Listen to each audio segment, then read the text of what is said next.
begin to feel anxious or excited. High dosage administration can cause adverse reactions. This is a normal response. Its highlights have been compressed on this recording to make their own disquieting points. Remember that death is not pain, but only a transition.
Well, so cymatics would be the closest thing in a physical medium that we could use in order to visualize the material shifting and creating more coherent geometries. Some people work with salt, some people work with Sedona red rock, some people work with shungite powder.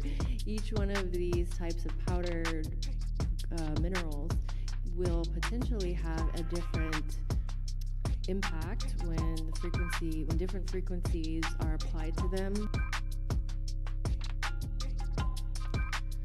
So this geometry is from the plasmodic unification model is now getting imprinted into the electromagnetic field, and the EMF mic is proving it. So can I see someone's cell phone again? Can I see your cell phone? And then we'll just put the phone into the field. Look at that. So this is your brain.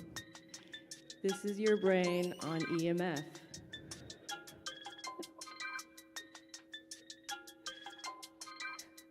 Don't do EMF.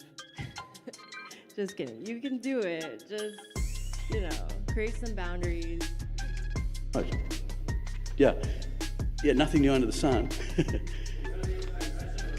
So, with permission of the owner, can we pass this around?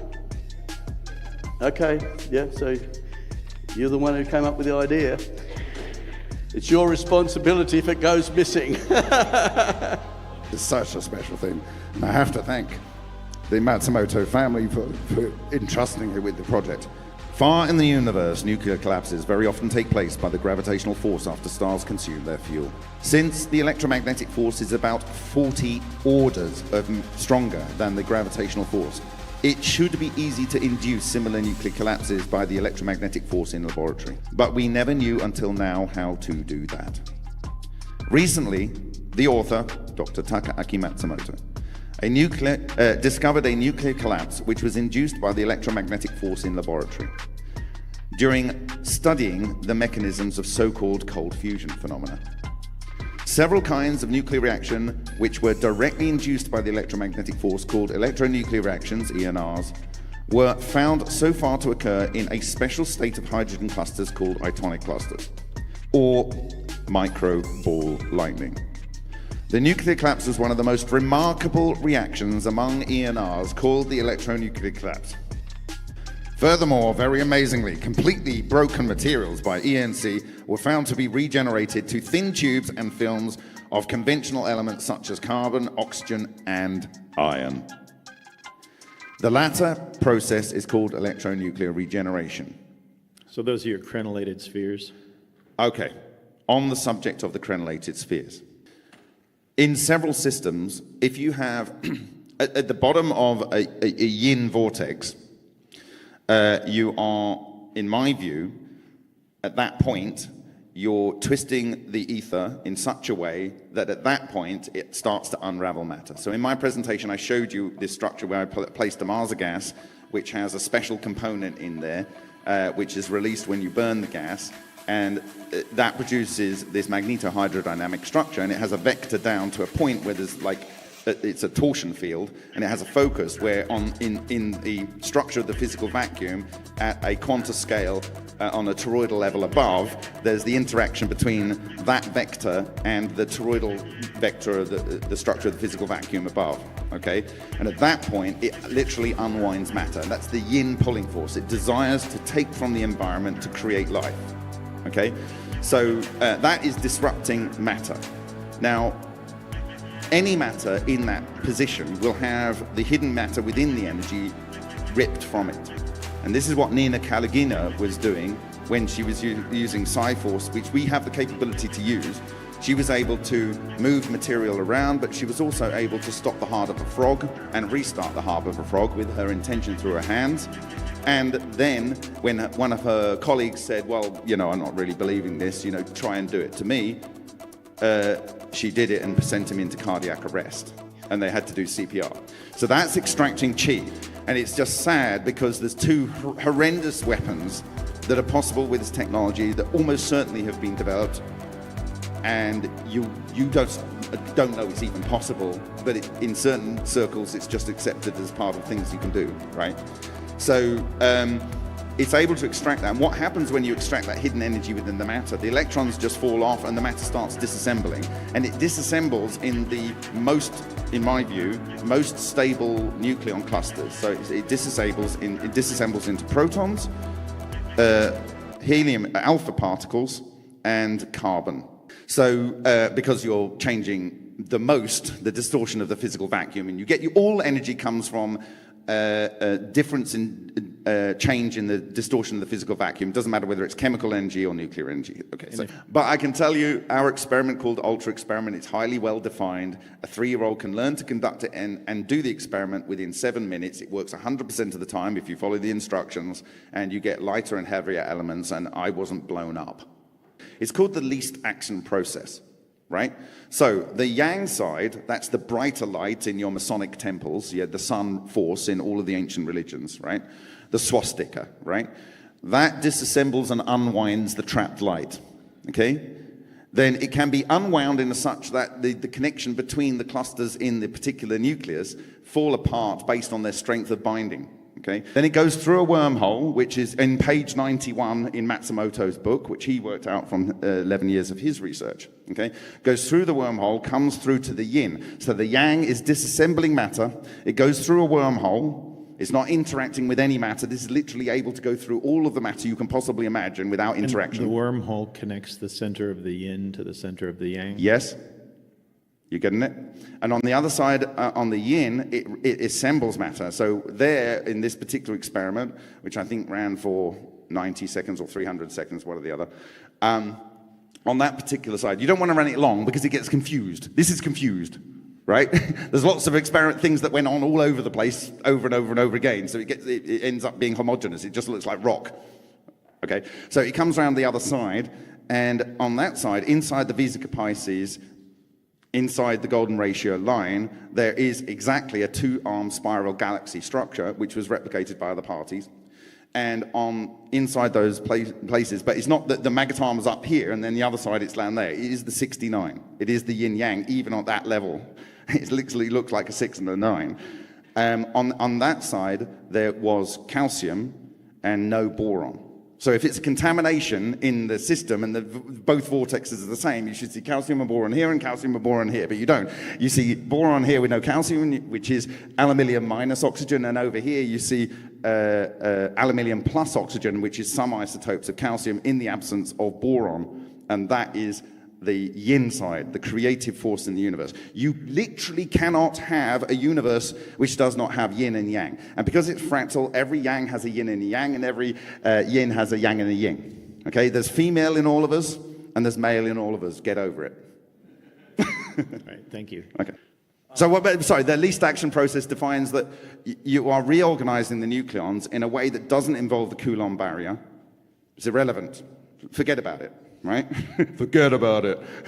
And it comes around the other side. And so you're taking apart matter, that has energy, it's captured, and it's released in the reorganization of the matter on the other sside. There might be a net-net. Characteristics of ball lightning, you find them in crop circles, and you'll find them in comet sort of impacts where there's the same multi-axis shear, and they're producing these things, so they're concurrent, with everything else. So can I finish the question? So I was wondering, is it potentially that one of the spheres that was welded could have contaminants of a magnetic material, and that's causing the isopotential lines to steal the plasma, increasing the heat on one side? Because you did say, like with magnets, No, what's happening is, remember, there's two things happening inside. So it's counter-rotational spin. Yeah. So you've got the vacuum pulling through your water in its gas phase, pulling through plasmoids, right? Mm-hmm. My theory on it, I think at the moment it would be brave for anyone to state an absolute, right?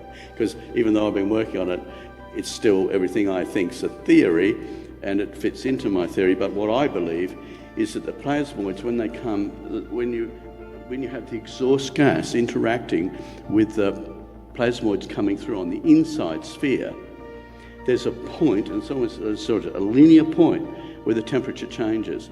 I believe that is because as it's coming out of the exhaust, it interacts and to build up the charge in the plasmoids that are actually coming through.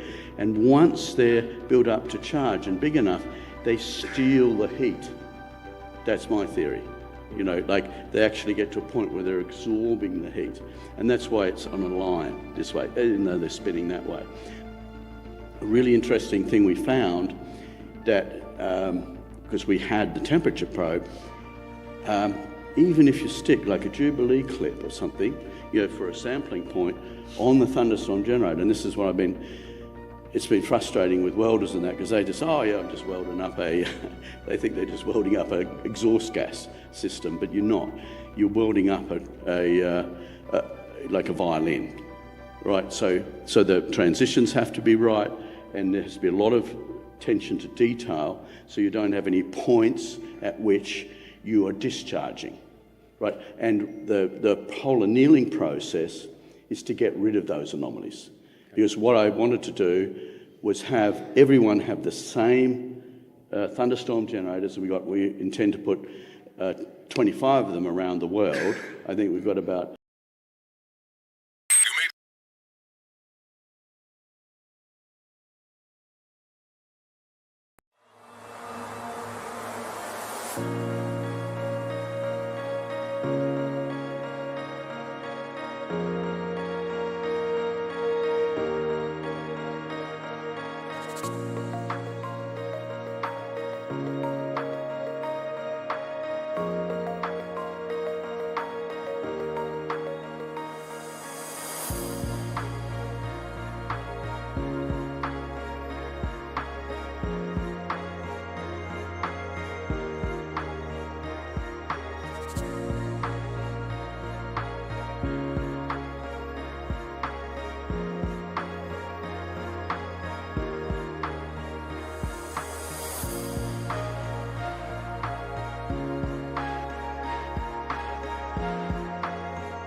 Hello, everyone. I'm the Benefactor, and this is Beneficence TV, dedicated to providing you solid entertainment while keeping you informed. We are a progressive media outlet with the focus on providing thought-provoking content on forbidden knowledge regarding topics such as Marxism, plasmoids, zero-point energy, vortex-based math, and anti-gravitics. Our aim is to combat the spread of dangerous misinformation and to educate on these intriguing and unconventional areas of study while separating fact from fiction. Join us on our journey of discovery and challenge conventional thinking here on Beneficence TV.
Hello and welcome back. If you've been following along in my live streams, I've been doing some research on the PoE Vortex Coil, following in the footsteps of Daniel and Erica Nunez of First Stop Energies. It appears Mike just sent me some interesting video I want to watch real quick before we get into our presentation on cold electricity. And if we have time, I got my fuses in, so we might be able to do some testing. Mike says, I'm getting 2 volt AC pulse, stator, or 60 or.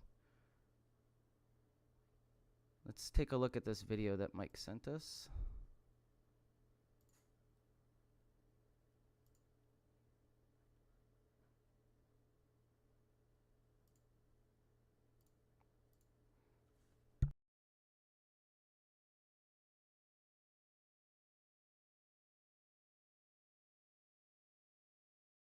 Vortex coil powered by solid state Bendini. Yes.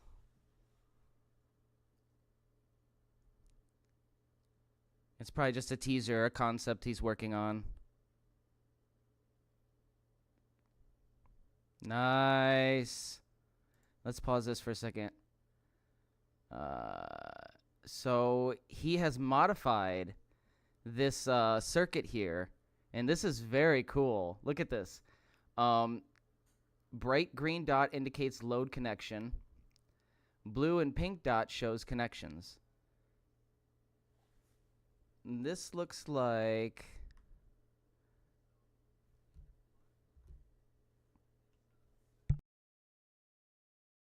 Sorry, some echo.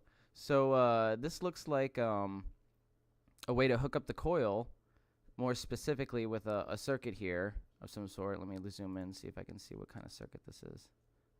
It says solid state Bendini SG. So I guess that's some kind of specific circuit I'm not familiar with. It is in the Practical Guide to Free Energy Devices. They do have a chapter, I believe, on the Bendini circuit that we can go over at some point. But this looks very interesting because it appears Mike does attached the Bandini circuit to the Nunez diagram here.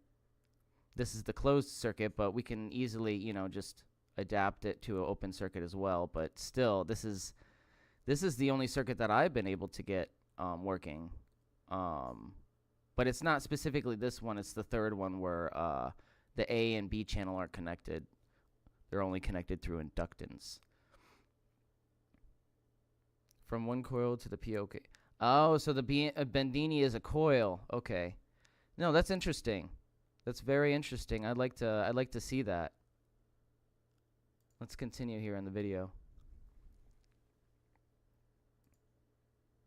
I'm not quite sure if this music is kosher for YouTube. I don't know if I'll get flagged for it, so I'm going to mute it. And yeah, it doesn't appear like he's saying anything. There's no captions. That's a transistor. Diode. Oh, no, diodes. That's the transistor right there.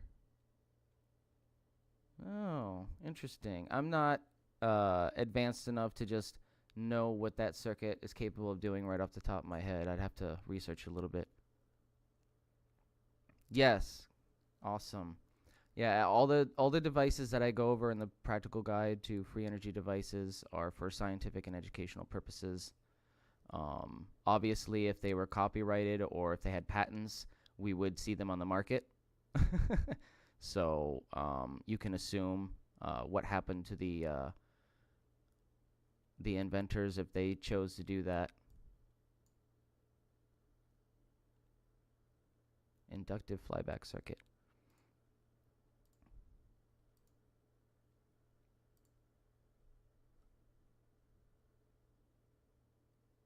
I'm not familiar with a ZVS driver. Maybe you can drop a quick description in the chat here so we can see what a ZVS driver is.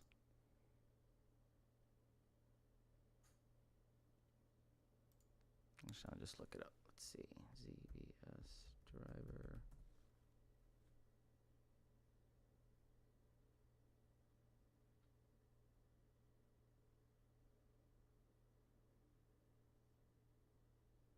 Oh, 0-volt switch.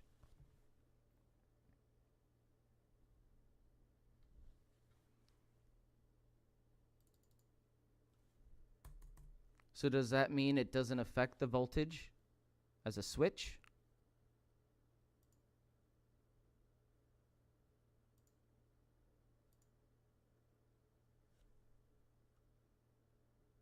I'll have to look into that. So we're going to jump into the presentation. I found some interesting tie-in chapters in the Practical Guide to Free Energy Devices. If you've been following along, you can, of course, follow along with the link in the description. And these, I'm not going to go into everything because there's quite a bit here. But I'm just going to go over some highlights and some interesting things that I found. You guys can, go over this more extensively for your own research purposes. Obviously, that's why I made it available to everybody. It is the 2017 edition of the book, which is the latest edition. Curiously, it does not appear to have the PoE vortex coil in it, which the Rodin coil was actually something that was in the Practical Guide to Free Energy Devices book, apparently, according to Daniel and Erica Nunez, who got the idea from the book. And that's where I got the idea to get the book. But obviously that was like 10, 11 years ago that they did this, maybe even more. They had an older version of the book. I have not been able to find the Rodin coil in the book. Maybe I missed it, and it's labeled as something else, but it's either that or, it's been scrubbed from the book. I think basically charges the coil, lets it collapse the charges it again. Oh, okay. Okay, so it's kind of like its own loop.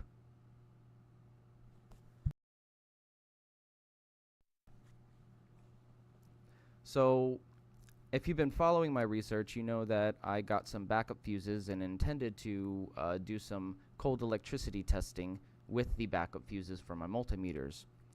We're going to see exactly what voltage and current, well, actually, we're going to monitor the current, what amperage the multimeter fuse blows at. And we're going to compare that with the same multimeter with the new fuse to the input. And that's going to be connected to the stereo circuit without the coil. So we remember we have channel A and channel B outputs. One of them is connecting to the reference circuit, which isn't connected to the coil, and channel A is connected to the coil, and that's connected to our output circuit. So if we have time, we'll do some testing with the cold electricity and the Rodin coil system.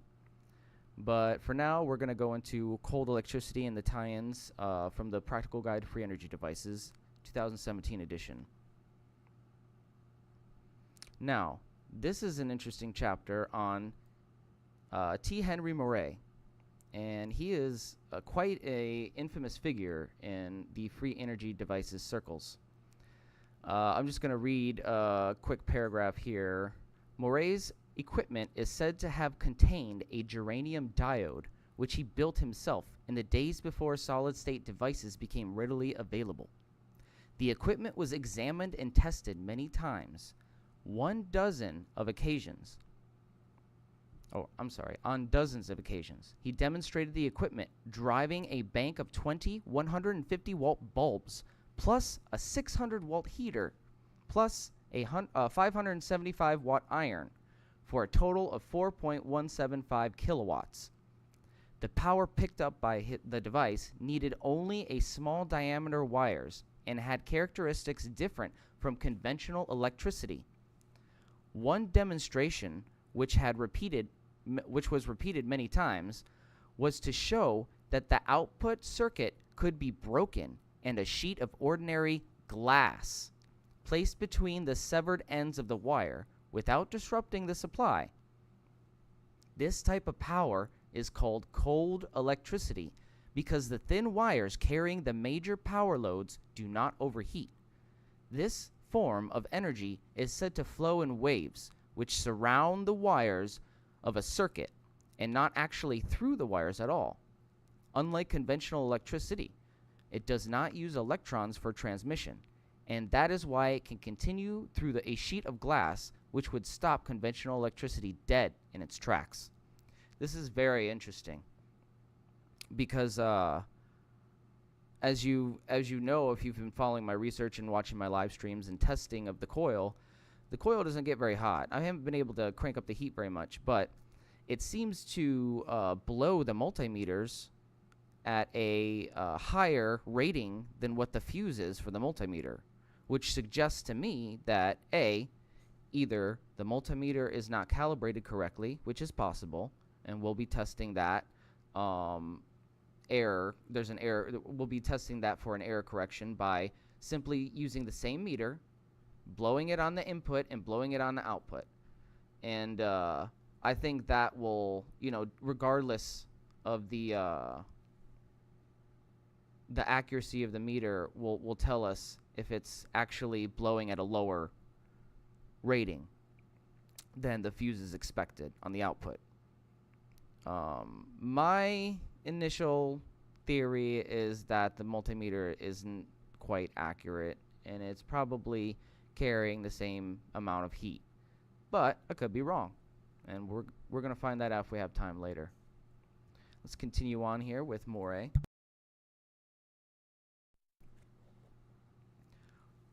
On one occasion, Moray took his equipment away from all urban areas to a place chosen at random by a critic. He then set up the equipment and demonstrated the power output, well away from any man-generated electrical induction. He disconnected the aerial and showed that the power output stopped immediately. He connected the aerial again to generate the output as before. He then disconnected the earth connection, which stopped the output again. When the earth wire was connected again, the output power returned. He found that the power output level fell somewhat at night. The aerial used in his demonstration was reported to be like this. Here's a, let me blow this up for you guys. There we go.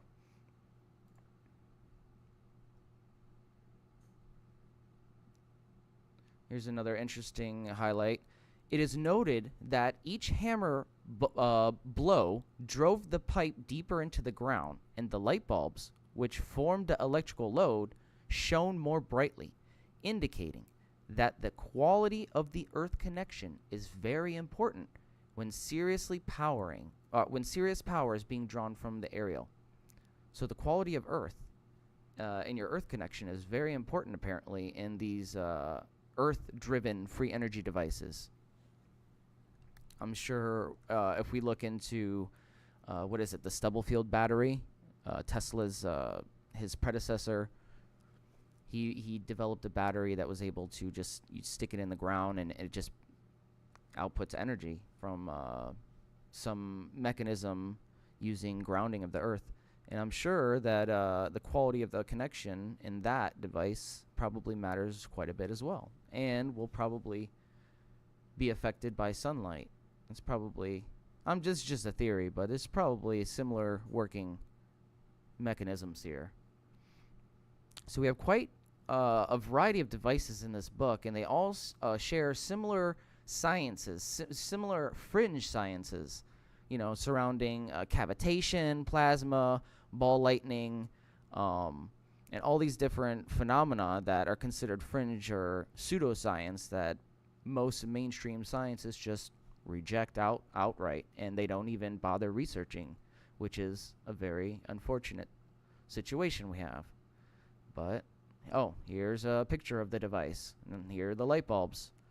It's very impressive. It's about a 55-pound box, or 60-pound box, yeah, and it output 50 kilowatts with, I think, no input power, I think. With his later device, Moray leaves the area of aerials and moves into the same category as Barbosa and Leal, those two Brazilian men extracting 192 kilowatts of power directly from the ground. If you read Moray's book, The Sea of Energy, in which the Earth floats, you will discover that Moray moved past the scientific thinking of his day, stating that the Earth is being bombarded with cosmic energy particles which cause atoms to change from matter to energy, enter the aether, and there revert to matter again. This process is governed by frequency. Moray developed energy diodes which act like electrical diodes on the energy flow of the aether. He used a chain of these tubes.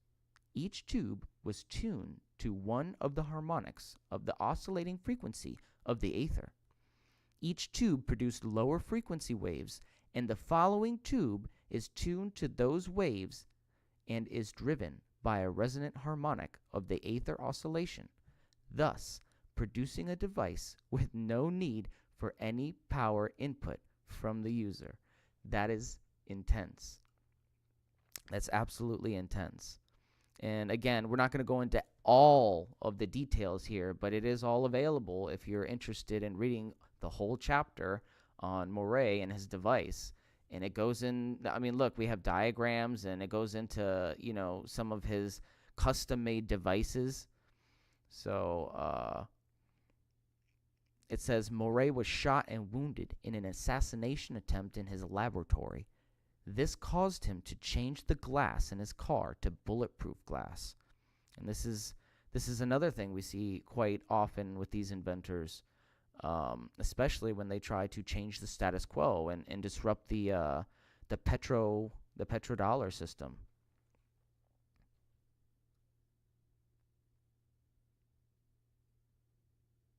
It says an oscillator tube, very high capacitance, 1 farad, when running at its resonance frequency. Moray liked to use powdered quartz as a dielectric in the capacitors, which he made, and he had a habit of mixing in radium salts and uranium ores with the quartz. These materials may well be important to producing ionization in these tubes, and that ionization may well be important in tapping the energy field. Look at that, ionization again. That's another common theme that we see repeating. You know, in the thunderstorm generator, the pre-ionization chamber is key to the formation of cavitation in the plasmoid generator, and thus feeding the plasmoids into the thunderstorm generator. It's a very simple system that just mimics the way nature utilizes hot and cold counter-rotating forces. Here's, it looks like his capacitor play. Yeah, this is quartz suggesting for the material of the outer covering of the tube.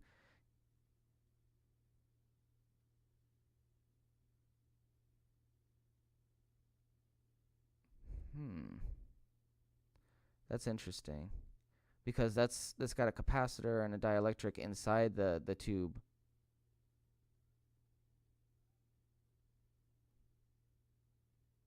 It's distinctly possible that the heating element shown here is spurious and drawn solely to avoid rejection by the examiners.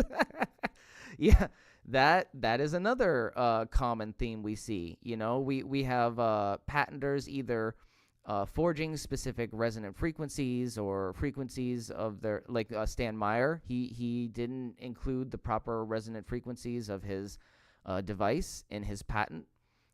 He left out a lot of key details, probably the ionization process as well.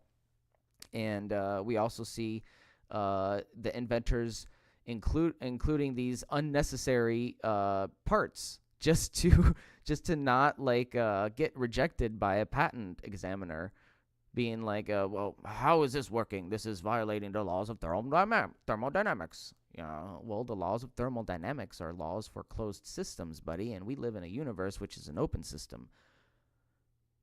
There are more things in heaven and earth than are dreamt of in their philosophy. And let's continue on with that. John Archibald Wheeler of Princeton University, a leading physicist who worked on the U.S. atomic bomb project, has calculated the flux density of the vacuum. Applying Einstein's E equals mc square formula indicates that there is enough energy in 1 cc of empty space to create all of the matter in the visible universe which can be seen with our most powerful telescopes. That amount of energy is so great as to be beyond imagining. This energy field is referred to as the universal energy, cosmic energy, or zero-point energy. At this time, we do not have any instrument which responds directly to this energy, and so it is almost impossible to measure. The existence of this energy field is now widely accepted by mainstream science, and it is born out of the situation found at quantum levels. It is generally thought that this energy is chaotic in form, and for useful energy to be drawn from it, it needs to be reconstructed into a coherent form, maybe like structured plasma, like we see with plasmoids, bubble cavitation. It appears that unidirectional electromagnetic pulses of 1 millisecond or less can be used to cause the necessary restructuring as they generate an outward coherent wave of radiant energy, from which the energy can be extracted for use in most electrical devices. So it's basically just saying it's compatible with most of our electrical devices if you just know how to capture it. Like we see here with the Rodin coil. The Rodin coil is just your standard air gap coil. You know, it's an air core coil. It doesn't have a core. It's just a wire wound in a specific pattern. But that pattern just happens to be closer to the path of least resistance. Now, there's some debate saying this isn't the most precise path, but apparently it's accurate enough to produce some kind of over-unity effect, as Bob Greenier likes to call it, a torsion field. It says here that Tom Bearden states that at the quantum level, the seething energy of this field appears continuously as positive and negative charges. As these are evenly distributed, the net charges at any point is always zero. If a dipole, or two opposite charges near each other, is created anywhere, then it polarizes the energy field, disrupting the previously even distribution of charges and causing massive streams of energy to radiate outward from the dipole. Hey, what's going on, Misunderstood? How you doing? Thanks for joining us. Yeah, it's a gatekeeper. Thanks for joining us, Joe. Great to have you guys here with us. Let's continue on with Moray. Excuse me. It says batteries and magnets create continuous dipoles and so cause the local quantum energy field to send out continuous streams of massive power, which can be utilized if and only if you know how to do it. This is interesting because this plays in with my own theory based off of Fractal Woman's analysis of the ether and magnets. And we believe that magnets are basically just, the North and South Pole, or pressure differentials in the ether with, this continuous stream of energy flowing from one to the other. And if you take two cylinders and spin them in the pool of water in opposite directions, they create a flow of water in the same direction between them. So they suck together, opposites attracting. And this explains and describes magnets in a much more coherent and understandable way, in my opinion, than just magic lines of force that, align the atoms and they just stick together. That makes no effing sense. Like, if you've paid attention to anything in science class, that makes, like, atoms just sticking together because they're structured differently. Yeah, we see that with crystals, but in different elements, and specifically sticking together with a force that is so intense that it can sustain itself against its own weight and gravity for years and years. No. That right there, magnets are nature's over unity systems is what they are. And mainstream science just doesn't understand.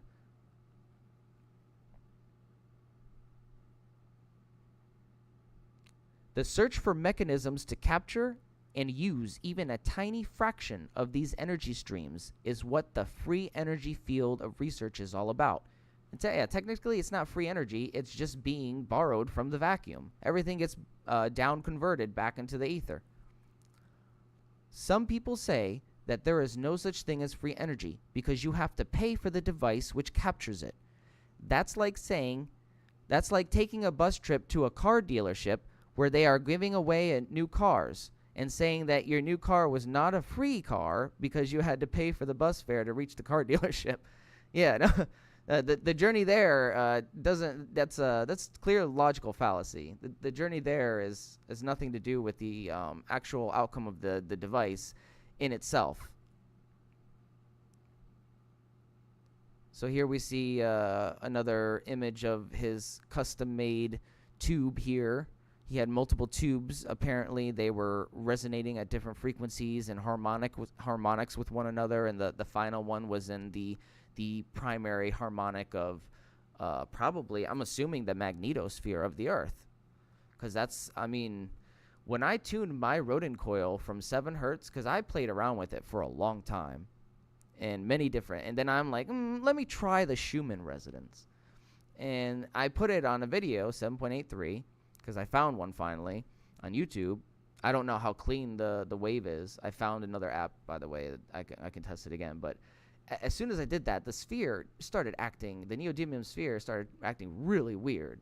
And when I pulled it out of the vortex, it was still vibrating the glass. Like, it shouldn't do that. There's no magnetic field. The field is being condensed and contained within that little core there, the inside of the donut. So having the magnetic ball even vibrating the glass outside of that, like, I had about a foot, outside.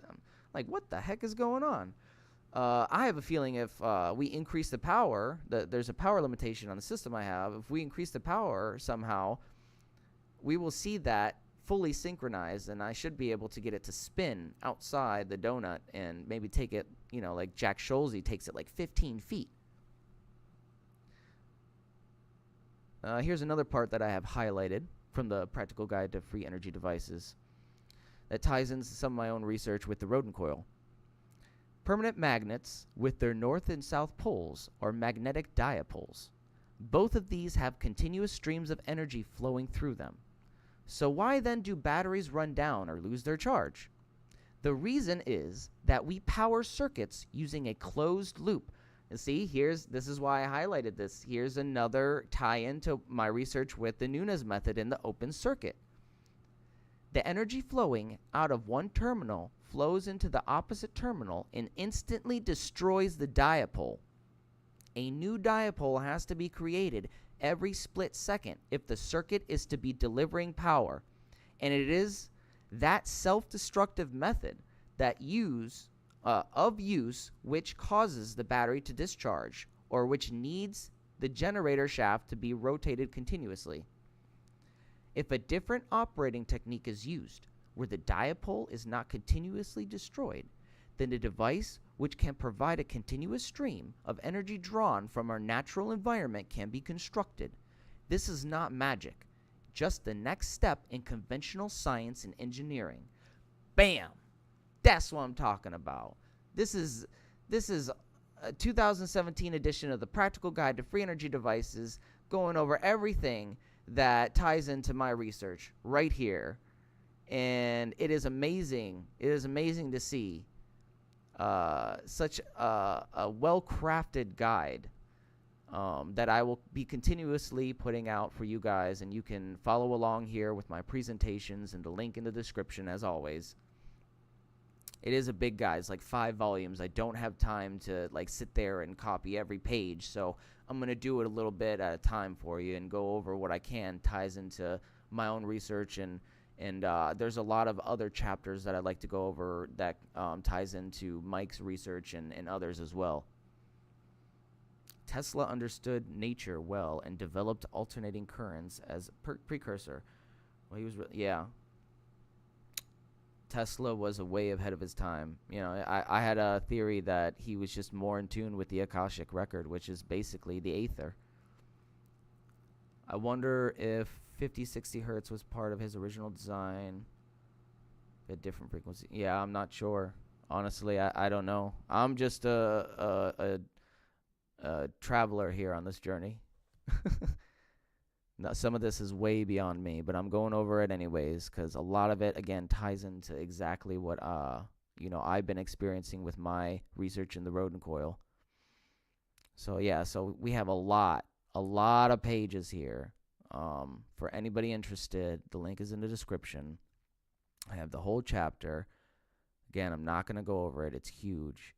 On Henry Moray and his device that outputs 60 kilowatts of power off of no input power. And as you can see, it has lots of diagrams. It's very well crafted guide. So, another interesting short chapter that I found is called Dan Davidson's research on shape power, and this goes into geometry. Joe says there is a rumor that Tesla was allowed to see the Vatican Library. Yeah, and his Malcolm Bendel says his teacher taught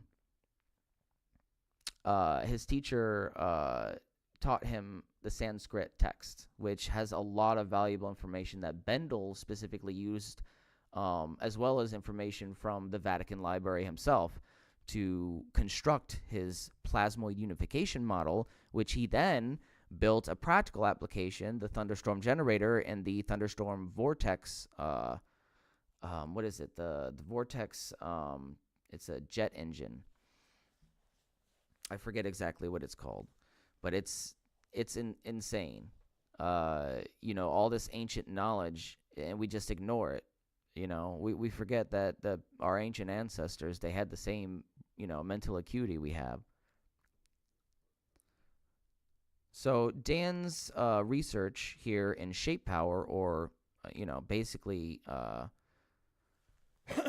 geometry, which I argue geometry is a critical factor in maximizing the performance of any system. Dan Davidson has produced a book entitled Shape Power.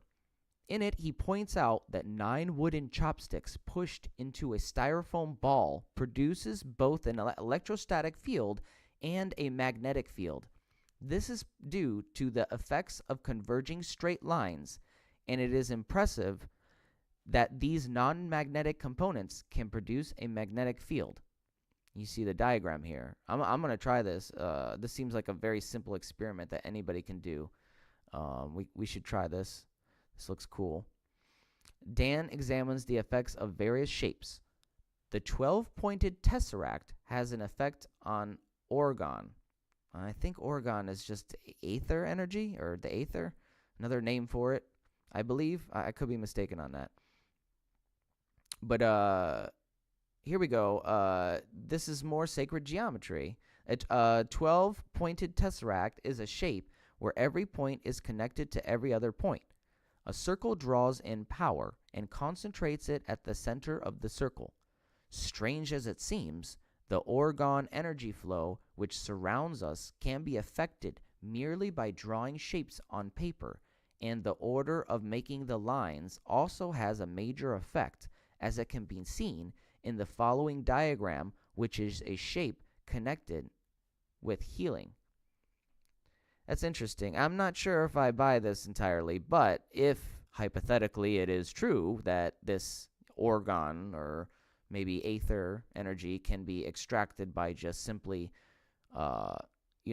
geometric lines drawn on a paper in a specific order, then I think we have to kind of also assume that if this was a practice, of some sort, then maybe this got confused with, magic at some point, witchcraft.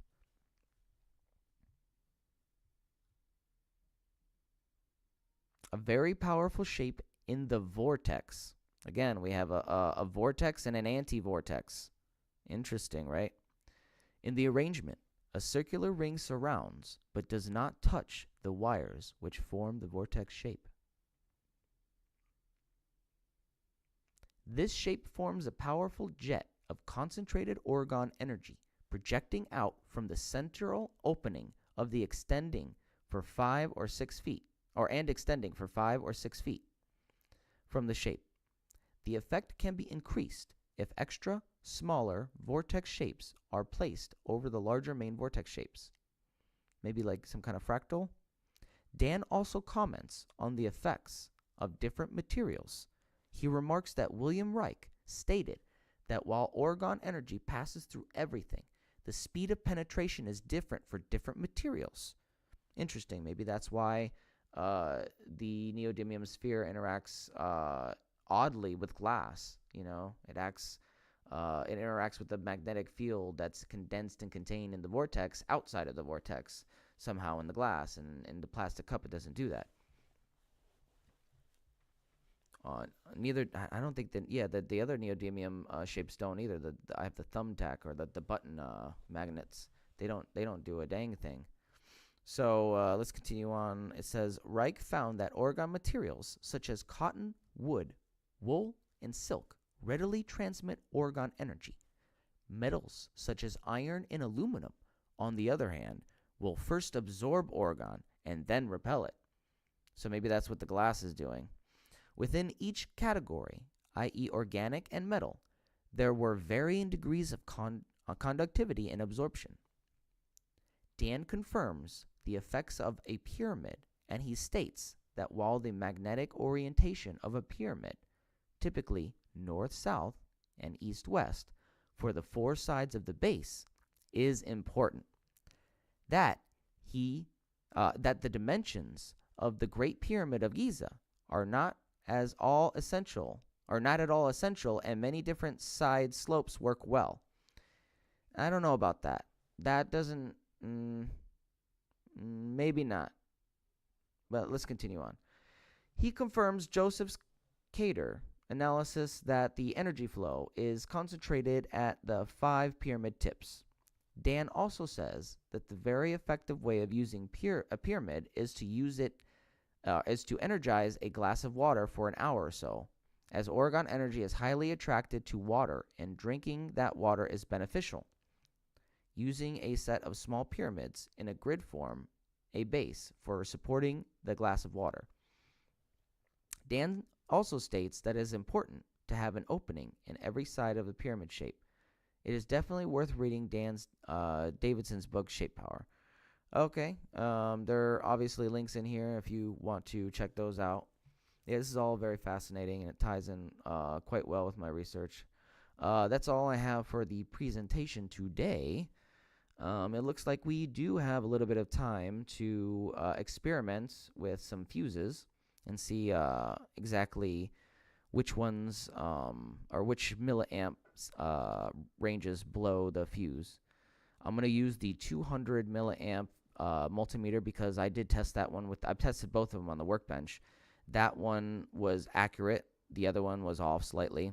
The 600 milliamp one, I do not know why. I have a feeling it's because I need to replace the batteries, and maybe during calibration it just died. But either way, we are going to both replace the batteries in those, and while I'm doing that, also test the 200 milliamp fuse, which is the same brand basically. I believe it's even the same hardware and circuitry, probably just with a different fuse in it, honestly. But I'm going to test that on the input and see which the input channel B output, which is not connected to the coil, and we're going to see at which milliamps, how many milliamps make that one blow. It should be 200 or, you know, around there, obviously. And we're going to try to time it as well. And we're going to take the same multimeter, put it on the output attached to the coil, and crank it up and see, you know, or actually crank it down because usually there's more on the output. We're going to resonate it. And actually, no, we should try both. We'll try non-resonant range, and then we'll try resonant range. Just to see, you know, like even if it's not in resonance, it's not getting an over unity effect, maybe the electricity is still somehow colder, you know, or maybe it is just the multimeter. Maybe it's the multimeter's not reading it accurately. So we're about to find that out. That's going to be really exciting. So give me a few minutes. We'll take a short break, and I'll get set up for the experiment. Again, you can follow along with the link in the description of our presentation if you'd like to rewind and go back if you're just catching up.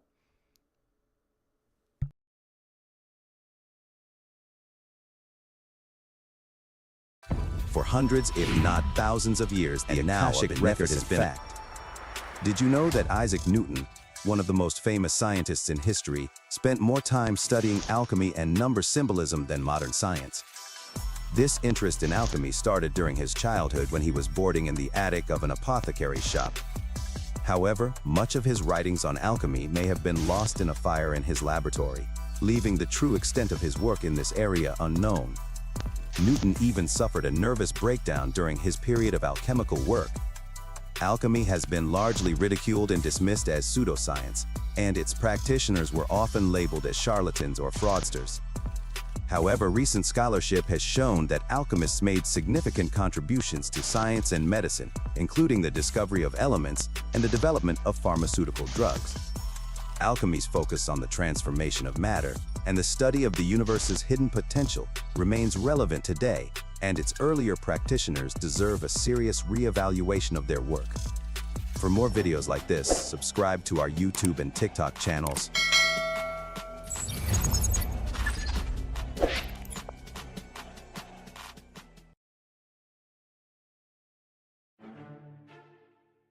I need your absolute attention for a moment. Please, pay attention to the video you are about to watch and see if you can notice the problem. It's an interesting character for me. It's not necessarily somebody you'd think that I am right off the bat be playing. A lot of people say, you could play Truman. Sure. But it's like, it was a tough job for me.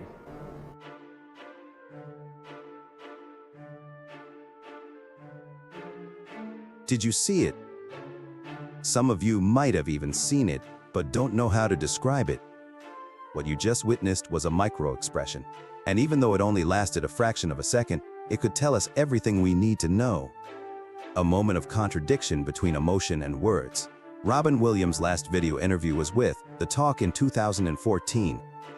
In the interview, he discussed his new show called The Crazy Ones and shared some stories from his past. Here we see Robin in a moment of what appears to be slight joy talking about playing Truman, and then a flash of extreme sadness. And it doesn't just happen once. These are clear patterns of behavior that are universal. Have you ever wondered what someone is thinking?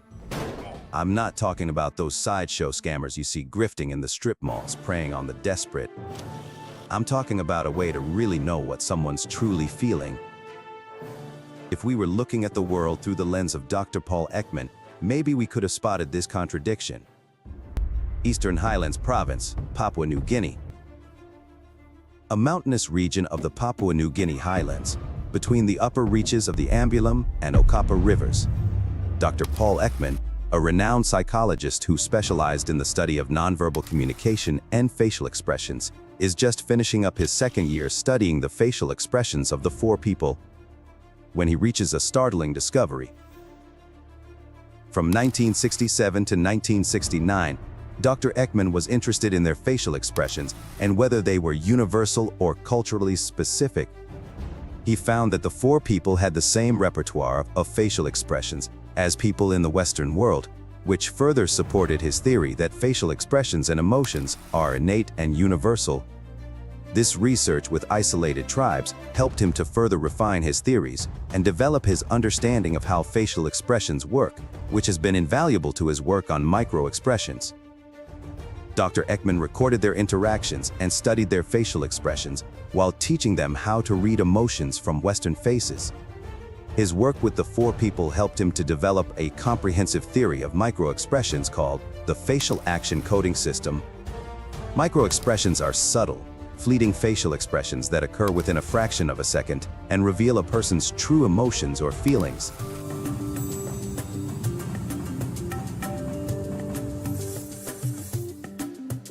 There are two kinds of facial expressions, a macro or normal expression, which comes on and off the face usually in 2 to 5 seconds, and a micro expression, which goes on and off in a 25th of a second. Now, if you use slow motion or freeze frame, a micro expression looks just like a normal expression, but it's been compressed in time.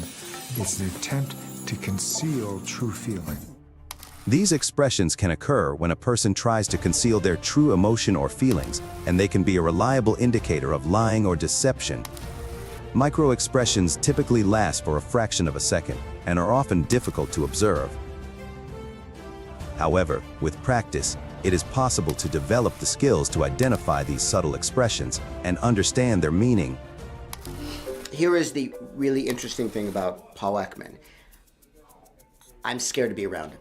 Yeah, I was very kind of paranoid when he was around. You just assume that he is going to just like peer right into your soul, and he's going to basically give you a printout of all of your bull. To spot a lie using micro-expressions, it is important to look for inconsistencies between the person's verbal and nonverbal behavior.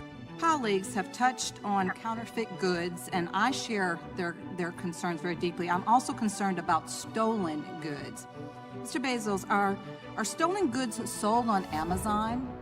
It's just that with over 1 million sellers, I'm sure that it has happened. For example, if someone is saying one thing but their facial expression suggests something else, it could indicate that they are not telling the truth. There are different types of micro-expressions, each corresponding to a different emotion. The 7 universal emotions are happiness, sadness, fear, anger, surprise, disgust, and contempt. Spotting micro-expressions of these emotions can be useful in detecting deception. In summary, understanding micro-expressions and how they work can be a powerful tool in spotting lies.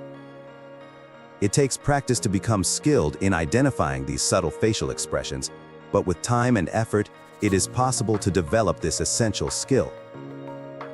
Dr. Paul Ekman's theory proposes that facial expressions are universal and innate, meaning that they are hardwired into the brain and can be observed across different cultures, languages, and ethnic groups. Fax has been widely used in various fields, such as psychology, sociology, and forensic science, to understand the emotions, intentions, and attitudes displayed through facial expressions. You have to realize, the average person lies 3 times per 10 minutes of conversation. The question is never simply if someone is lying, it's why. For more information on microexpressions and how to train yourself to become a human lie detector, visit Dr. Ekman's page linked in my YouTube description. For more content like this, like and subscribe to my YouTube and TikTok channels, and stay tuned for more. From everyone here at Beneficence TV, we wish you all a very Merry Christmas and Happy Holidays. Expand your minds and subscribe today.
For hundreds, if not thousands of years, the Akashic Record has been a mystery that many cultures around the world have participated in solving. The earliest known references to the concept of an Akashic Record can be traced back to Hindu and Buddhist teachings, which date as far back as 1500 BCE. The term Akashic Records comes from the Sanskrit word akasha, meaning ether or atmosphere. In Hinduism and Buddhism, it refers to a cosmic or universal consciousness.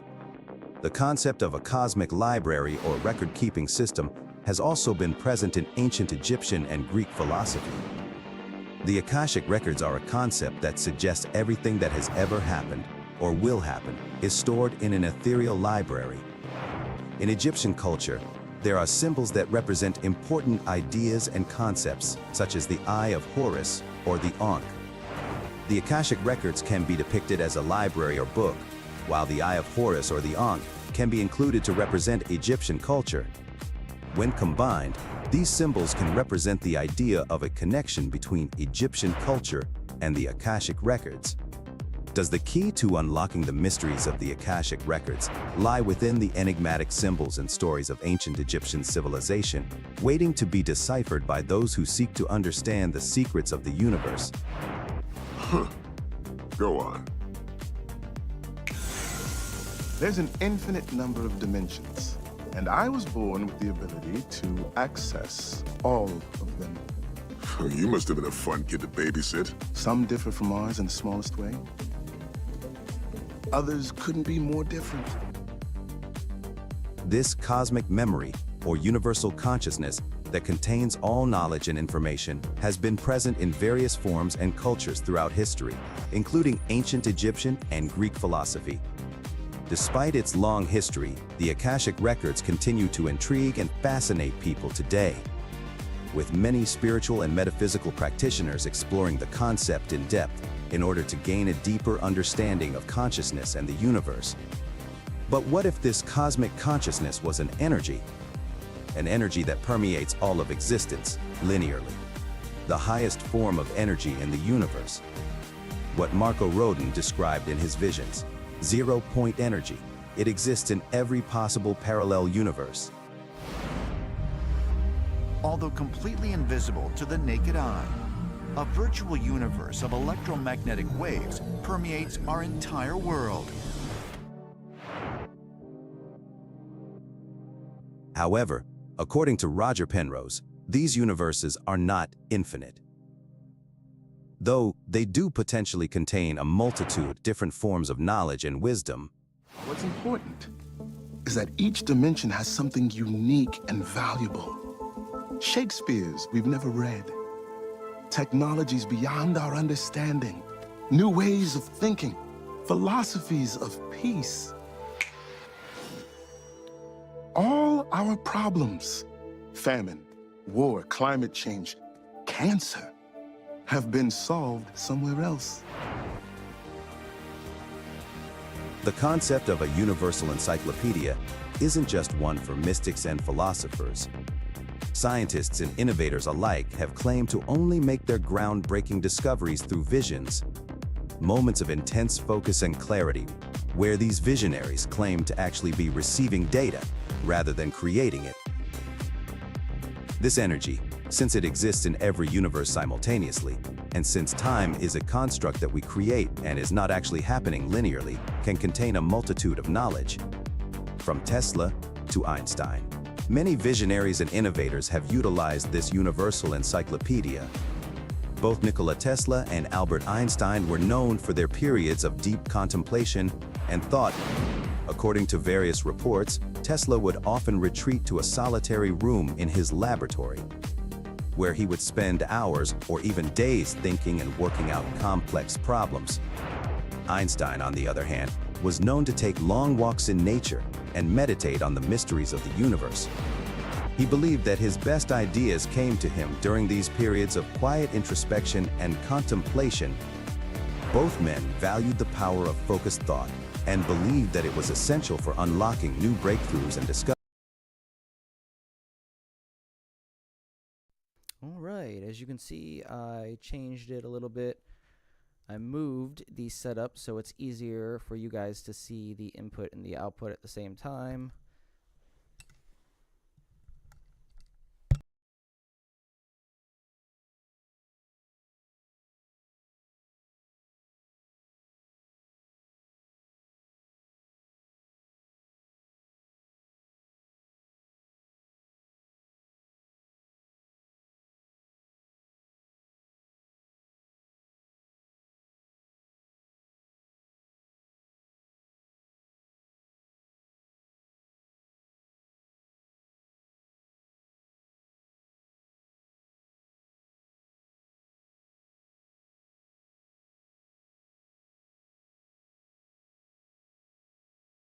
So we got the two multimeters running in resonance at 1 kilohertz.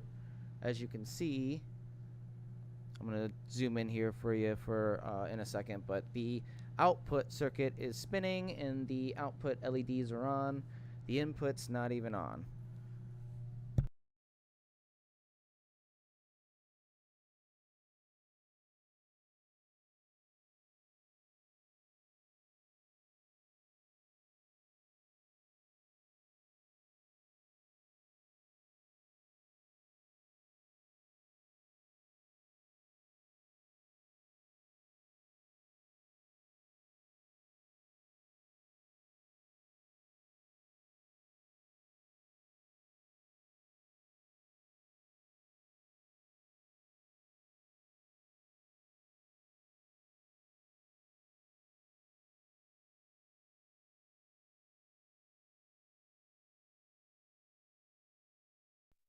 And I am going to detune it. Put it at 20 hertz.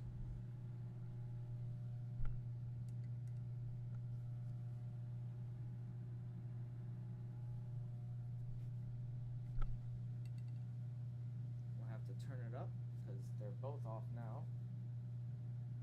This one's starting. Oh, this one's up. So we have the input now on, and I'll zoom in a second for you guys, but the input is on, blinking at 20 hertz because it's outside its resonance range. The output isn't on. Obviously, that's how systems are supposed to work. When it's resonating, though, within its 1 kilohertz range, it is flipped. And there's 2.7 on the multimeter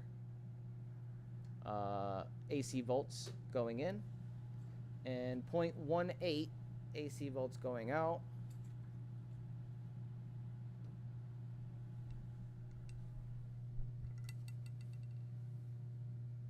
And this is not within resonance. So this is the output circuit not even on, and the input circuit is kind of on, you know, it's 20 hertz. It's blinking a little bit, spinning a little bit. So this is the reason why I'm going to do the cold electricity test to see if the output is actually colder than the fuse is expecting it to be.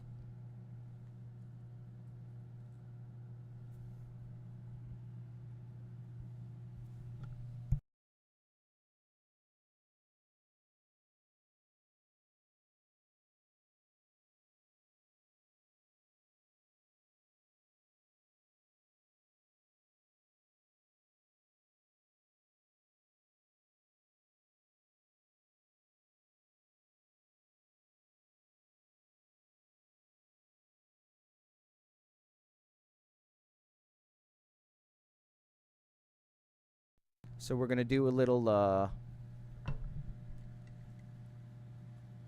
Frankenstein work and open up the multimeter here. We're gonna open up the other one too and replace the batteries on that.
So I've already replaced the fuse on this one, the 200 milliamp one, and the other one. But we're going to put in fresh fuses. I'll set those aside and use those as emergency because I want to be 100% sure. You know, I've been testing these a little bit for a couple of days with these fuses. I want them to be brand spanking new. So that's what I'm doing right now. I'm opening up both multimeters, replacing both fuses, and replacing the battery on the 600 amp one as well. We're going to recalibrate that one while doing this.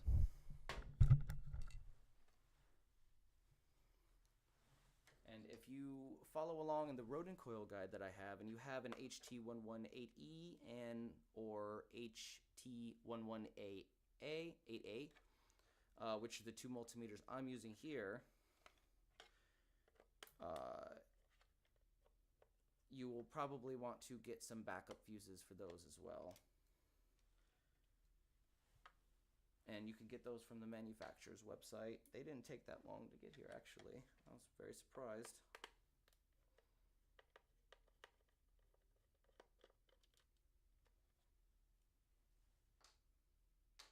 basically we just take off the sleeve here.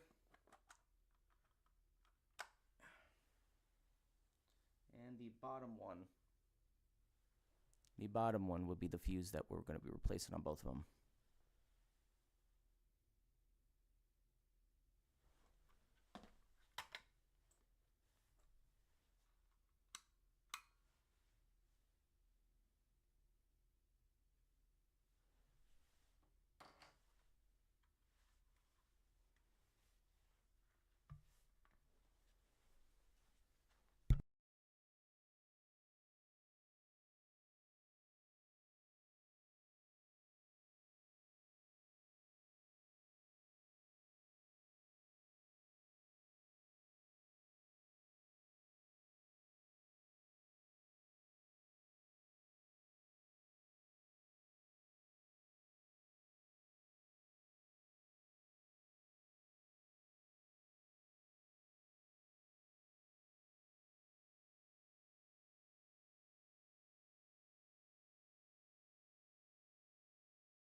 So Joe says, great idea using an audio amplifier. Yes, this setup is absolutely brilliant if you want to try these experiments and save money on like a waveform generator and workbench power supply, stuff like that. But it wasn't my idea. I don't want to take credit for something that Daniel and Erica Nunez did. They were brilliant enough to come up with this guide and this do-it-yourself tutorial that I found and dug out of their unlinked website forum, which was buried in a bunch of Google search pages, like I think it was like the third page in or something. I found something connected to First Stop Energies that wasn't connected on the website, and it was just all the stuff that was taken down off of YouTube, but the descriptions of everything, and it was very useful because I found this setup. And they suggest using an audio stand. So you can use any stereo amp, but I bought specifically the one that they used in a lot of their videos because, I wanted to replicate exactly what they were doing or as close to it as I could get.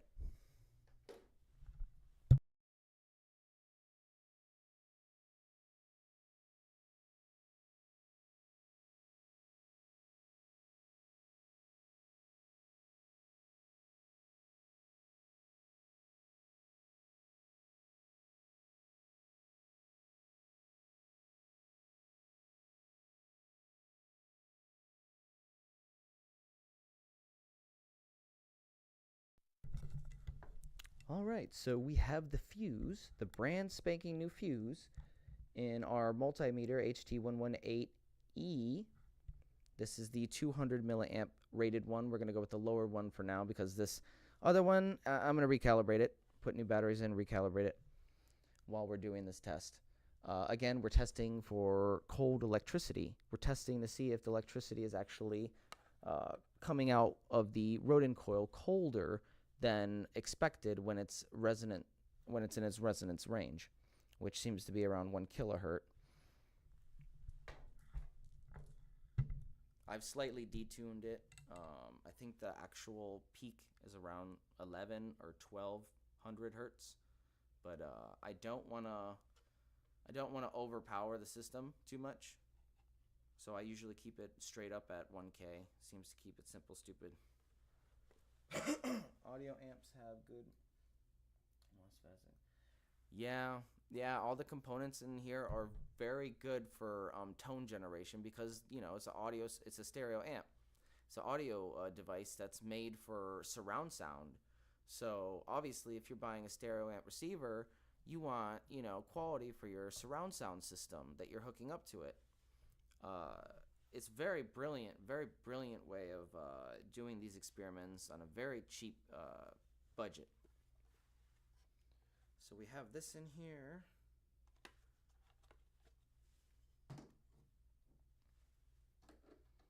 gonna do this one.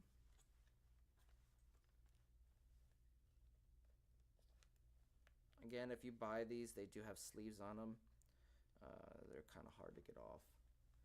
But the HT118E and A multimeters are what I'm using, and they seem to do the job pretty well up to about 3 kilohertz, I believe, is their limit for being accurate. So anything outside of that range, we're going to have to get more sensitive equipment to actually confirm the Nunez open circuit method is working. Because, again, if you've been following my research, we did find a small, tiny pocket of energy that was lighting up the output, not lighting up the input, with the open circuit method at a very high frequency at like 21,050 hertz. And this is way above what the Nunez suggests for their coils, and I believe it's because I screwed up and I had to disconnect 2 wires, and the setup he's telling us to do is based on a 24 wire setup, and I'm only using 22 of those wires in the bundle. So that obviously is going to increase the resonant frequency, making it a little bit harder to pick up the current and the voltage accurately unless we have some like an oscilloscope. I'll get an oscilloscope and maybe we'll read these signals visually.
This is our 600 milliamp multimeter fuse.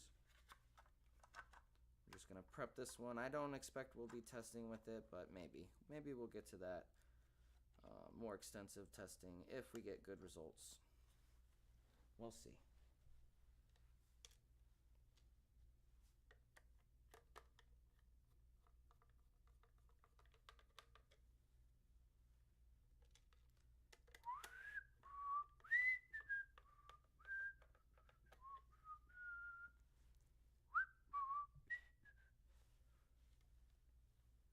Please amp up your mic. Yeah, the setup I have right now is not very good. So I try to speak it into the mic closely because it's a studio mic and it requires you to be close.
All right, we just got to replace the batteries on the 600 milliamp HT118A, and then we'll be ready to test for cold electricity, which will be pretty interesting.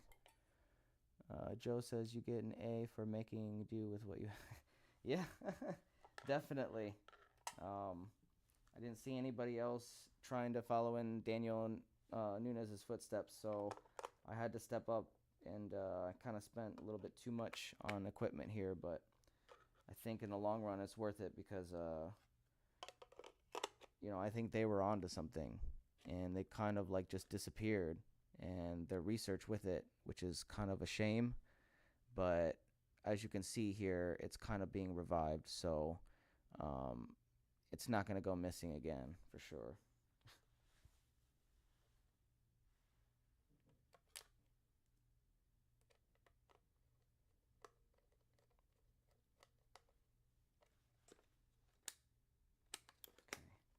Okay. So for these HT118E, 8A, whatever you have, to calibrate them, if you have one, you have to hold the two function and light buttons at the same time while you switch it, to the top. It's like it looks like a capacitor symbol. And now it's calibrating.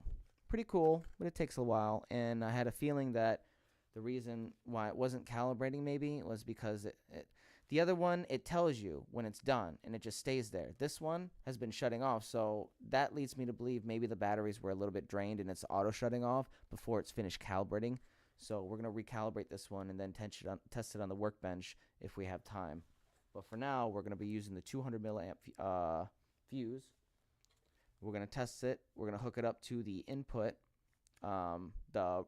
reference circuit we have here, which is this little fan and 3 LEDs on the input, and it's coming out of channel B, which is not connected to channel A. Channel A on the receiver is going out to the Rodin coil, and the Rodin coil itself has channel A and channel B. The channel A of Rodin coil is input, channel B of the Rodin coil is the output for the load. We're going to be testing the fuse to see what rating it's going to blow at compared to the input and output, and if it actually is getting maintaining over unity, which it appears to be, it could be also a little bit colder, the electricity. So we'll test for that, and I'll be setting that up right now and let you guys know what the results are in a minute.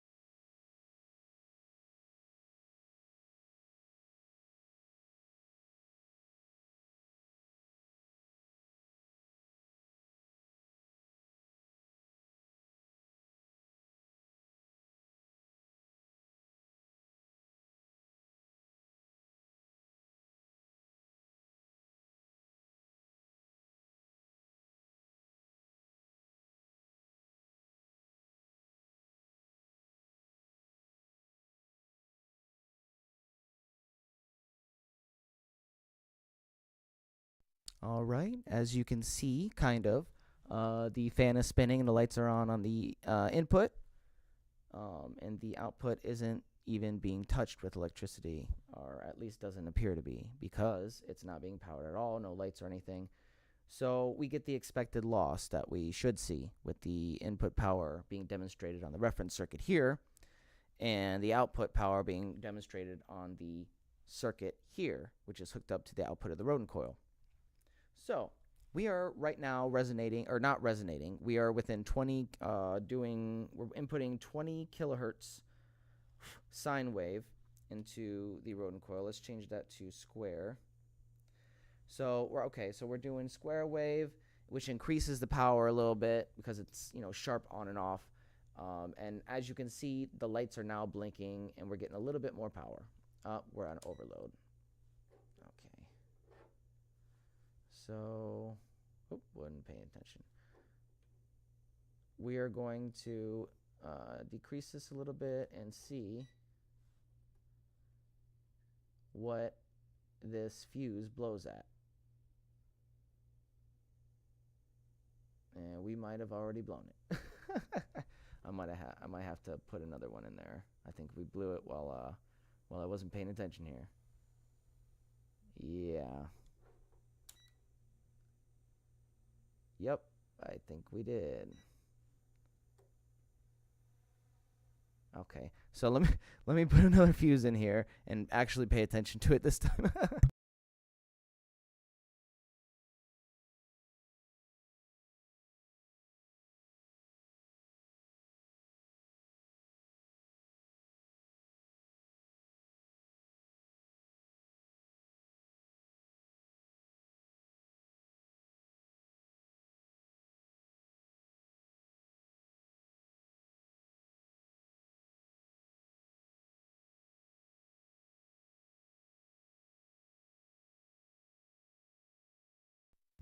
Oh, thank you. I appreciate you guys tuning in for this live stream event. It is a very momentous occasion doing a cold electricity test for the Rodin Coil system. I have to say, this has been a moment that I've been wanting to do for a while now. It's very exciting. So I need to focus, and I need to put a new fuse in here because I blew the other one, and I didn't pay attention to the rating. So let's put a new fuse in here. And let us put this to 1 kilohertz and see what rating this blows at. And then we'll put this one on the output with a new fuse and see what rating that blows at as well.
So for these fuses on these multimeters, I try to make them as even as possible, just to even out the connection, because it does seem like it's a little tight, the fitting. Yeah. Just be aware of that if you ever get this multimeter and try this yourself. Only professionals, though.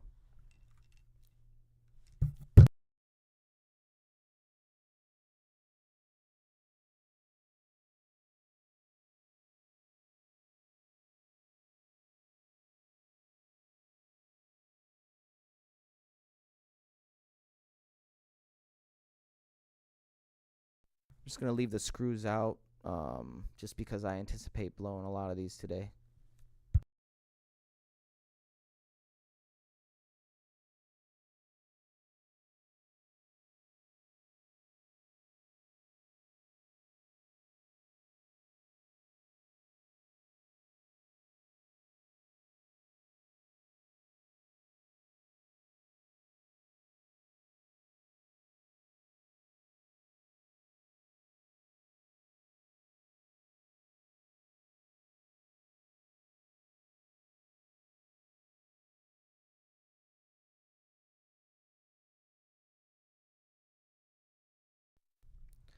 So we're at 110 AC amps, 111, somewhere around there. It's kind of hard to see with this camera. Sorry about that.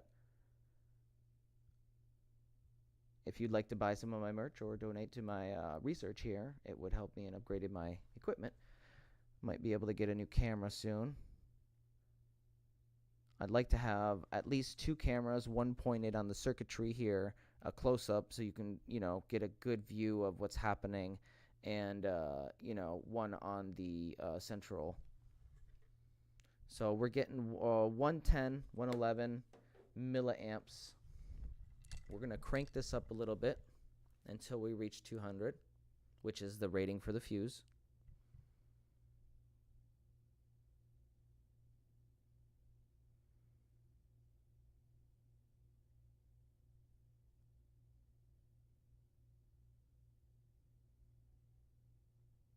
Oh, it's being overloaded right now. That means we reached 200. Yep, so we'll reach 200. We're going to time that.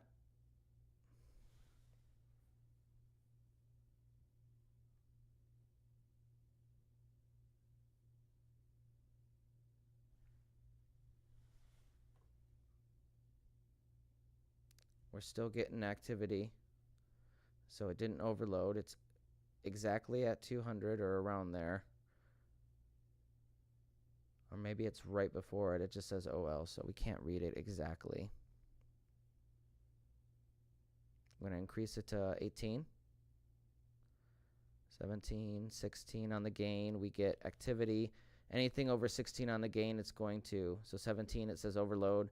18, 19, 20, 21.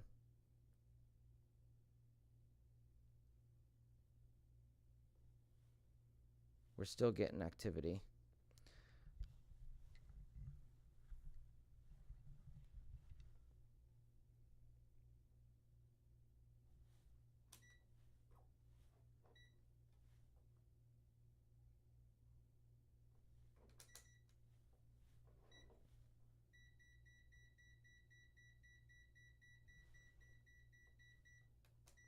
Let's try plug it into the 10 milliamp setting and see if we can read it more accurate that way.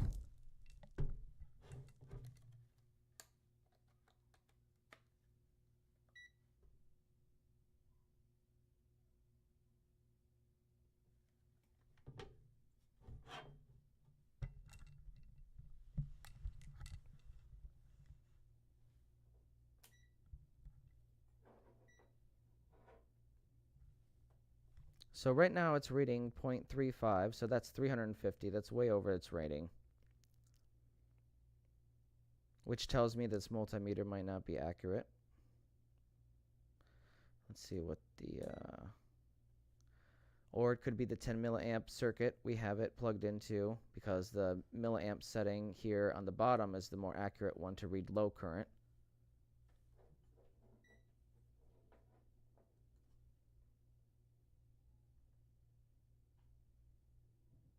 So we're getting 4.6 milliamps.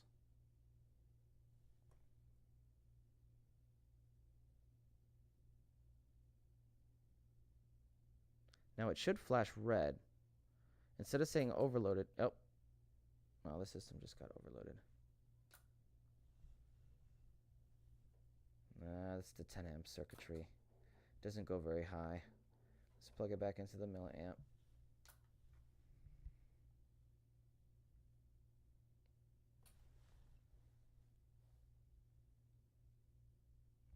Okay, we're resonating 1K, square wave.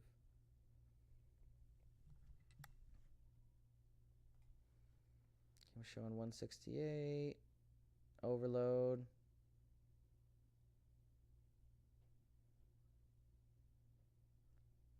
So 17, yep, 17, and we're overloaded.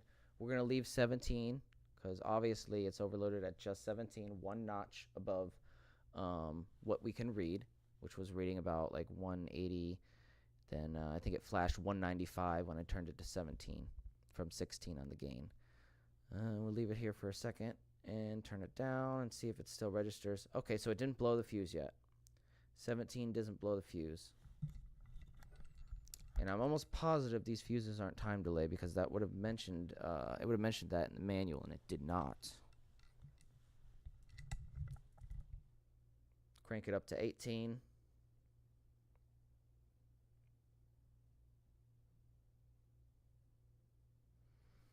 I wonder if I switch it, I might be able to read it without it saying overload.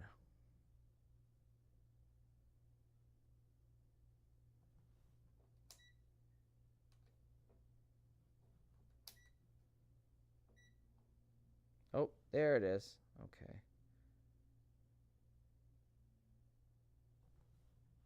Nope. Not gonna let me do that, huh?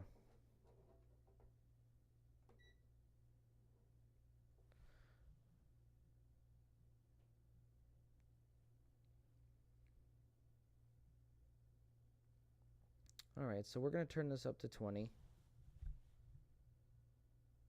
Still didn't blow.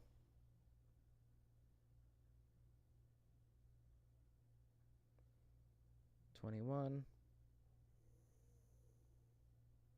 Nope.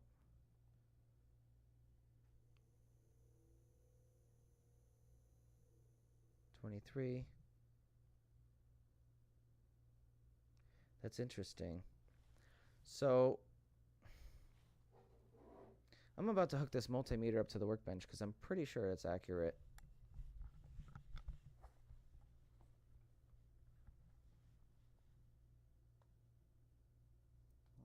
Reduce that back down to 20 hertz square. And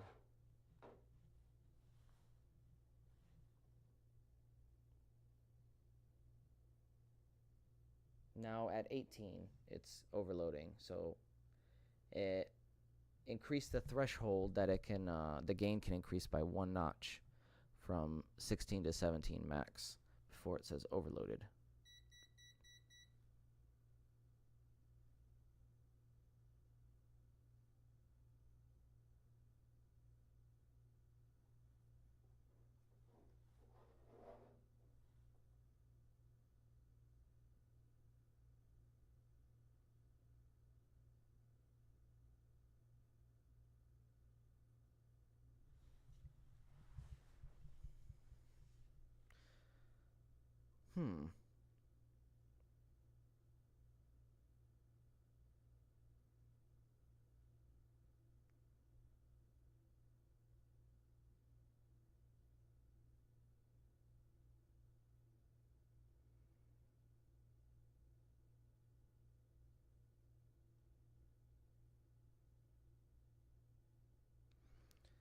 The darn thing doesn't seem to want to give in.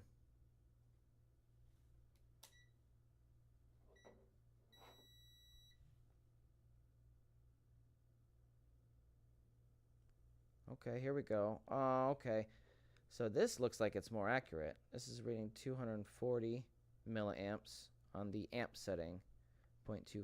I'm going to increase it 0.3, and it's still not registering overload.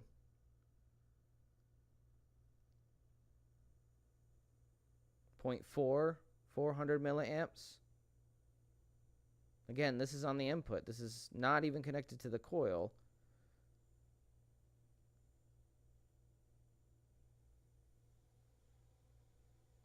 Oh, that was 470.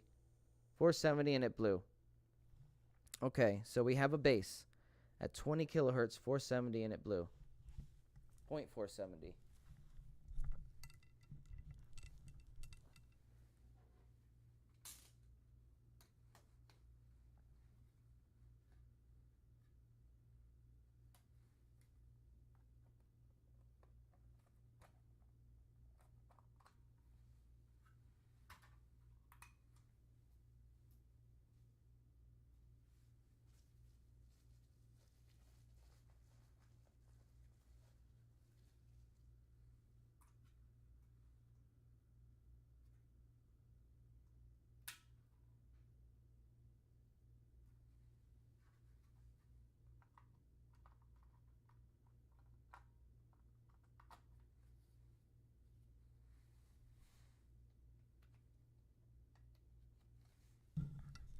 All right, so the input amp blew at 470, or what it registered at 470 hertz, or 470 milliamps at 20 hertz. We're going to see what the input blows at resonating range, our resonating range for the coil, which is 1 kilohertz, and then we'll move on to the output and see what the output does.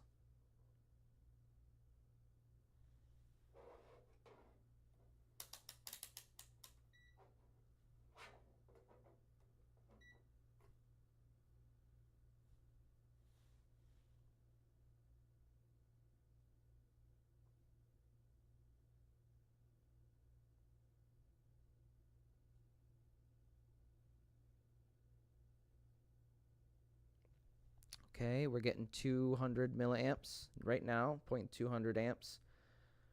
It's 200 milliamps AC. Oh, did I switch it? Hold on, I might not have switched it. No, we need to switch to resonant range. Okay, now we're in resonant range.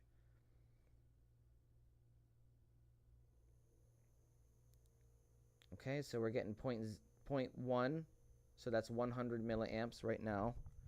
Let's try unplugging this output for now. We don't need it for this test. Save my motor some juice. All right, we're at 280, 284, 284 milliamps, 350 milliamps, 400 milliamps, 380, 370, 400 milliamps,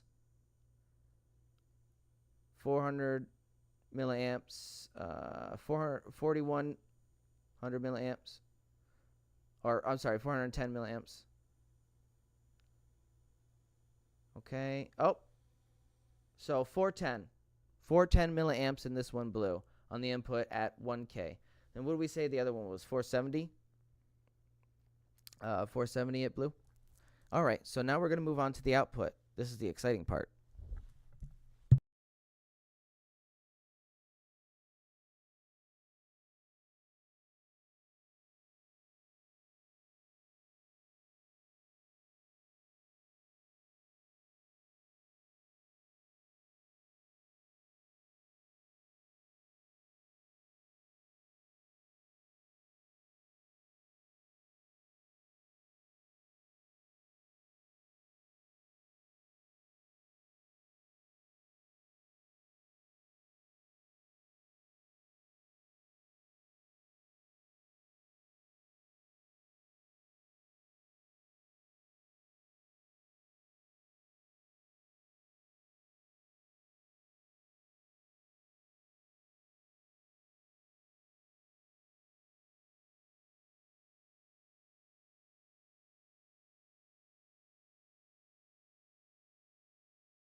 Okay, guys, I know it's really hard to see with my camera, so I'll try to read off the numbers as I see them and hold it up as close as I can while this is going on. You might not be able to hear me exactly clear, but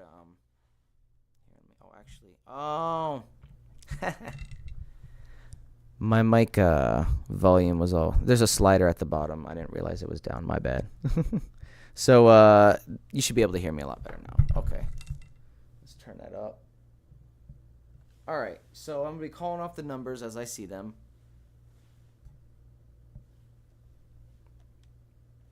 Right now, we're using the same multimeter.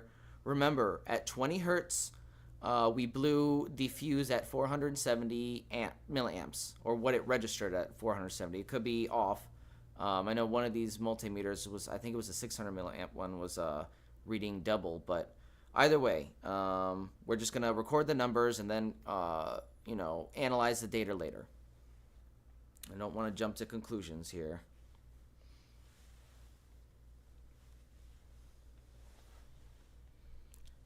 All right, so we are still resonating 1 kilohertz and square wave form.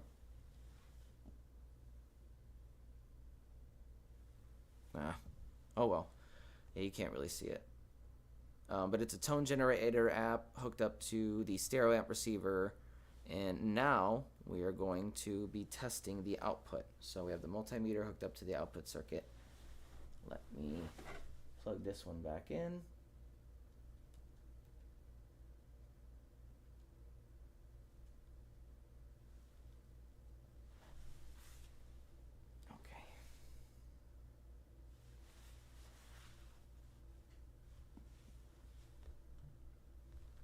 Turning up the gain, we're at 20 gain, 0.04 milliamps, so we're at 45 milliamps.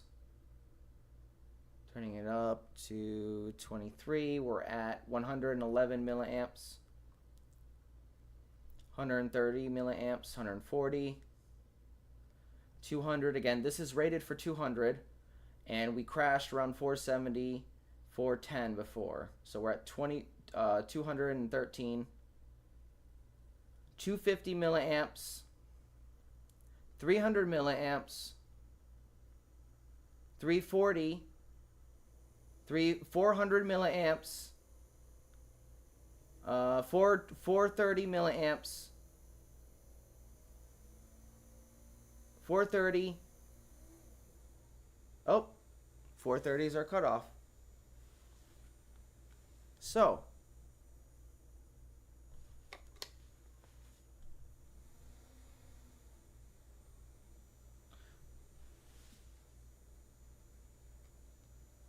give me 1 second. That's weird. Oh, there we go. So 430 is our cutoff for 1 kilohertz on the opposite end. So it doesn't appear like we're getting any kind of cold electricity effect. Interesting. Let's do the 20. I have a couple more fuses. Let's just do the 20 kilohertz and see what happens, and then we'll close it at that, and we'll do our summary of this presentation.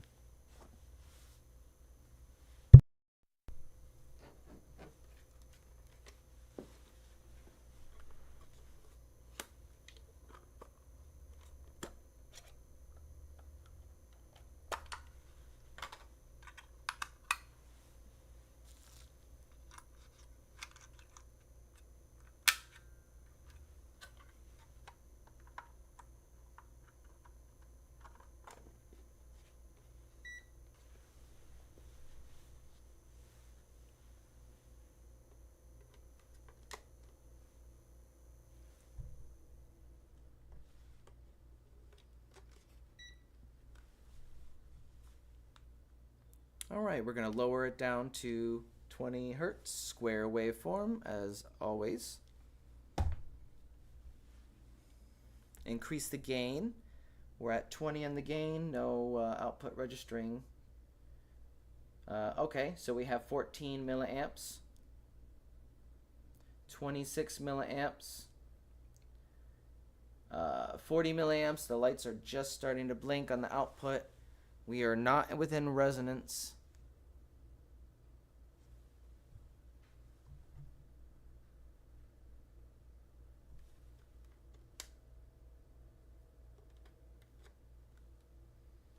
$50, 60 milliamps, 80 milliamps. Oh, that's why. I'm like, why isn't the reference circuit on? Okay, because I didn't have it on. Okay, my bad. Yeah, because I'm like, that should be spinning really fast if we're not within resonance. And okay, I isolated it a minute ago. So now we have the fan spinning like it should. We're at 47 milliamps. Let's close. Let's increase it a little bit. 30 on the gain, 70 milliamps. 32 on the gain, 103 milliamps. 35 on the gain, 172 milliamps. We're at 36 on the gain, 200 milliamps. This is the rating for the fuse, 201 milliamps. 230, 260. Well, let's turn this off. This is spinning too fast. 260 milliamps. 290 milliamps. 290 milliamps. 290 milliamps. Interesting. I'm gonna have to get some more fuses and test this more extensively. Okay, 290. Really, that's way lower than the. But again, the input blew at 470 and 410. The out, and that's at 20 and 100, or 20 and 1 kilohertz, 20 hertz and 1 kilohertz. And the output just blew at, what was it, 430 within resonance. And outside of resonance, it blew a lot lower at 290. So this just tells me maybe the multimeter isn't accurate enough to pick up these numbers like we need them to be. As I've stated before, we appear to be getting over unity, obviously, but to what extent is debatable. Right now, the numbers are consistently reading around 155% over unity. But if the multimeters are just maintaining current and aren't doubling the current like the multimeters are reading, if the system is actually just maintaining current, then that means we'll probably be getting around 124 or 128% efficiency.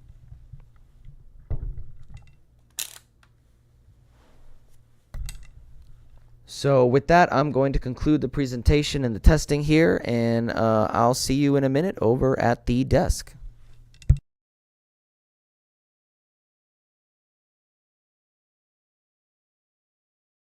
For hundreds, if not thousands of years, the Akashic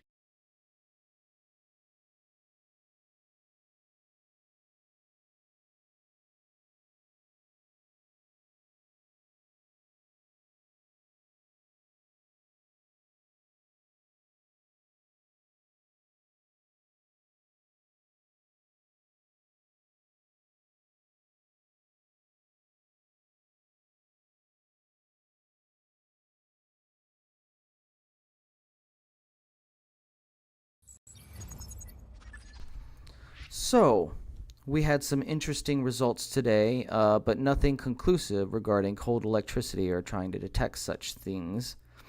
To sum up our analysis of the Rodin Coil's cold electricity fuse test, we had the input and reference circuit multimeter hooked up at 200 milliamp rating, and that blew at 20 hertz at around 490 milliamps, or what the meter was reading as 490, and it should have been. Those meters are pretty dang accurate at especially at like the 0 to or 1 to 3 kilohertz range. They should be pretty dang accurate up to like 2-3 kilohertz. So it says it's blowing at 490 for 20 kilohertz on the input, and then it's also blowing at 410 for 1 kilohertz, and that's our resonance range, but that's on the input, and that's interesting. We also have the output that seems to be in resonance range at 1 kilohertz frequency being put into it. It blew the meter at 430 milliamps. So that's interesting. That is not an indicator of cold electricity by any means. But we did have, oddly enough, the fuse did blow at 290 milliamps outside of the resonance range at 20 kilohertz or 20 hertz when I downed the frequency a little bit. So we have some interesting results, but again, nothing conclusive. Everything seems to be maybe too sensitive for my instruments to detect at this time. I will continue to look for any evidence of cold electricity. There are a few other experiments that I've discovered that we can test, including the what I read earlier in the Moray device, the glass panel, where he inserts the glass pane in between the two outputs, the leads of his device, and it still conducts electricity through the glass. So that would be interesting to test. And again, my instruments aren't very accurate to my research and help me out getting some better equipment like an oscilloscope. I also have a link to my merchandise and also a link to my donation page on my website that you can also use if you'd like to help out and fund my research. So with that, I'm going to close it out. I really appreciate all you guys' support, all the love. It really means everything to me. Yeah, it was a very neat experiment. I don't think the methodology is completely flawless. Obviously, my meters aren't sensitive enough to pick up the higher frequencies accurately, but relatively they do, and they should maintain that between the output and the input if you switch the same one. So with that, I'm going to think about this and try to decide what the next presentation is going to be for everybody. But as I said, I really appreciate all the support and the love. And if you want to build your own Rodin coil, if you're a professional or you are comfortable around high voltage equipment, you can get the guide from the description in my videos. And have a good night, everybody.